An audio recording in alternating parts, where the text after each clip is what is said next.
Ito ang kumpletong timeline ng bakbakang Marcos at Duterte. Kumapit ka. October 2021, inalok ni Bongbong Marcos si Sara Duterte na maging running mate niya. November 2021, sabay na umattend si Bongbong at Sara sa isang kasal sa Cavite. Dito nagsimula ang bulong-bulungan ng kanilang tandem. November 2021, opisyal nang tinanggap ni Sara Duterte ang alok ni BBM. Dito isinilang ang Uniteam. March 2022, sa kampanya, hindi dumalo sa kahit na anong debate sina Marcos at Duterte. April 2022, numero 1 sila sa lahat ng survey. In love ang mga masa sa nagkakaisang Uniteam. May 2022, landslide victory ang dalawa sa eleksyon. June 2022, bukod sa pagiging Vice President ni Sara, siya rin ay ginawang Secretary of Education ni BBM. Multitasker si Madam. May 2023, nag-resign si Sara mula sa Lakas CMD Party. Dito nagsimula ang bulong-bulungan ng pagiging malamig ng dalawa sa isa't isa. June 2023, sa isang speech, binanggit ni Sara ang suporta niya kay BBM pero iniwasang banggitin ang middle name niyang Romualdez.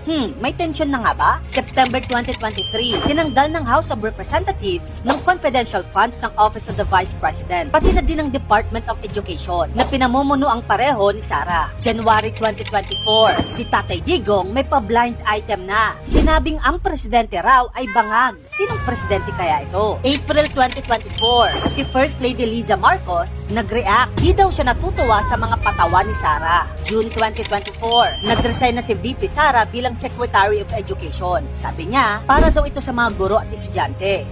Interesting. July 2024, absent si Sara Duterte sa SONA ni BBM. Self-declared designated survivor daw siya. Ibig sabihin ng designated survivor, kapag may nangyari sa presidente at sa lahat ng mga kongresista, dahil siya lang ang wala doon, siya ang papalit na maging pangulo. Itong joke na ito ay hindi ikinatuwa ng mga Marcos. August 2024, dito nagsimula ang mainit na budget hearings para sa Office of the Vice President. Ang daming tanong, ang daming issue. Talagang ginigisa si VP Sara. October 2024, si VP Sara naglabas ng sama ng loob. Sabi niya, si BBM daw hindi marunong maging presidente. Ouch. November 2024, sa isang live stream, nagwala si VP Sara at sinabi niyang meron daw siyang inupahang assassin para kay BBM at si First Lady kung may mangyari man sa kanya. Hindi ikinatuwa ng administrasyon ang death threat na ito. December 2024, sunod-sunod ang impeachment complaints laban kay VP Sara. Parang season finale ng political drama. January 2025, nagdaos ang Iglesia ni Cristo ng National Rally for Peace sa Quirino Grandstand at mahigit sa 1.5